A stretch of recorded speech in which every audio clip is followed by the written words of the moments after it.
Pagpalain po ang aming mga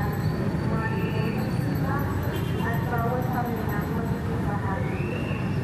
Isang matagal na pananampalataya, maalam na at iwas na matapos na dapat ay nagsalit-salito ng aming buhay.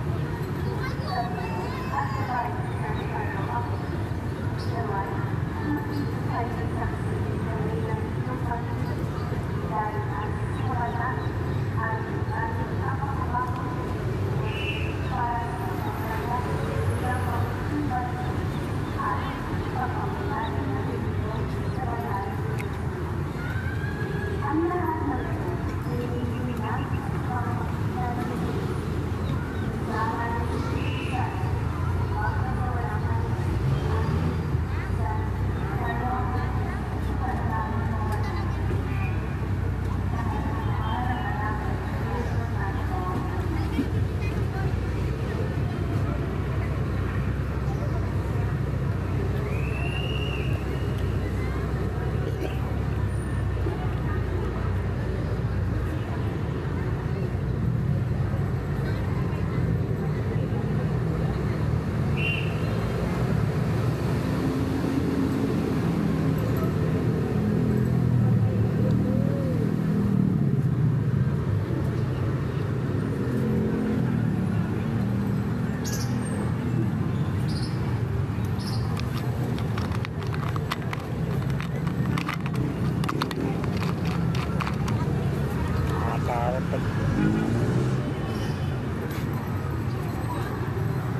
Tagal mo nang hindi na ako naparoon eh.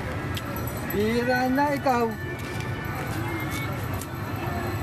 Bihira na ang pumunta.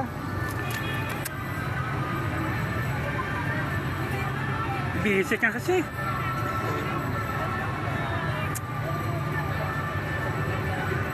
At saka, lagi naman wala yung nagbabantay. Oo. Hindi na si Kuya Bong ang nagbaano eh. Hindi na. May pinababantayan na lang. Oo. Busy na kasi. Marami yata nung negosyo, no?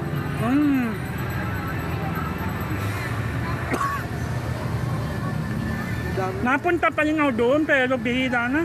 Bihira na din, no? Eh, wala na yung mga datihan. Puro iba na. Puro bago na. Kaya nga. Puro bago na ang mga naglalaro doon. Yung mga datihan, may mga trabaho na. Nakagraduate na. Panibago na ako doon. Oo. Pero laging puno pa rin. Pagka napunta puno lagi. Eh, mga bata naman sadya. Bakasyon, ngayon na lalo na yung bakasyon. Baka marami pupunta. Mga bata na. Bakasyon na yun. Oo. Eh, kaso problema, walang baon. Eh, paano kaya nakakuha? Kuhopit. Hindi. Hingi sa magulang. Pero minsan, kopit din eh. Magulang. Oo, hindi na naman alam eh. Hindi naman lahat kihingi. Ang iba doon eh, kopit lang. Hindi makahingi. At saka minsan doon yung nag-hack. Nag-hack ng account. Kaya nga. Yung iba yung nag-hack. Hindi katulad nung nasa yun si J-Lord. Walang nakaka-hack. Pero ngayon, alam ang troubleshooting. Pagka nakaka-trouble, alam agad niya kung anong gagawin. Yun ang pan. Pagka nga nakaka-trouble, alam agad nung lalaki. Ngayon, nakaka-troubleshooting, tatanungin lang, marami, gawa agad. Lang ka mabilis magawa ngayon. Mabilis na ngayon.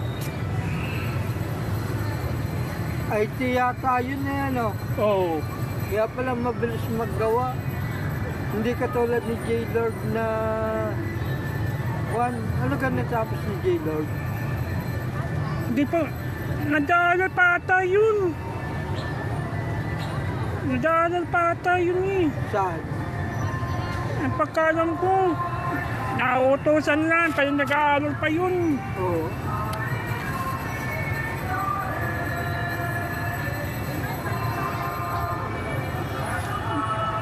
Ang bilis ng mga araw, palaspas na.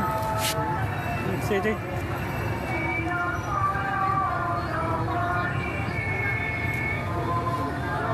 Hindi na, hinihintay isa lang.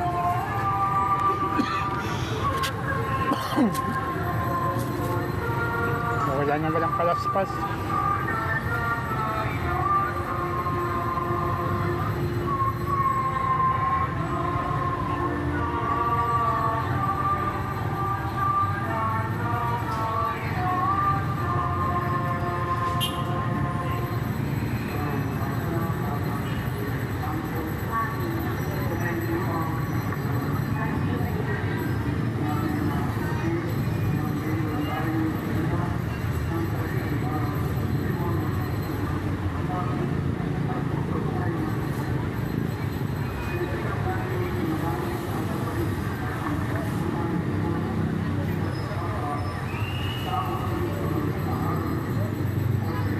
Bubusan na ng ano, ng langis na yun.